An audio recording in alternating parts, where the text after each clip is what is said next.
بسم اللہ الرحمن الرحیم۔ رسول اکرم صلی اللہ علیہ وسلم کے ارشاد کا مفہوم ہے کہ جب بندہ نکاح کر لیتا ہے تو اپنا آدھا دین مکمل کر لیتا ہے۔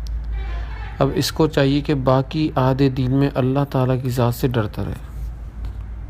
اور ایک دوسری جگہ پیارے رسول اکرم صلی اللہ علیہ وسلم نے ارشاد فرمایا، مفہوم ہے کہ اے جوانوں، تم میں سے جو شخص خانہ داری نان نفقے کا بار اٹھانے کی قدرت رکھتا ہو، اس کو نکاح کر لینا چاہیے، کیونکہ نکاح کو نگاہ کے پست ہونے اور شرمگاہ کے محفوظ ہونے میں خاص دخل ہے۔ اور جو شخص قدرت ہی نہیں رکھتا ہو، اس کو روزہ رکھنا چاہیے، کیونکہ وہ روزہ اس کے لیے ڈھال ہے۔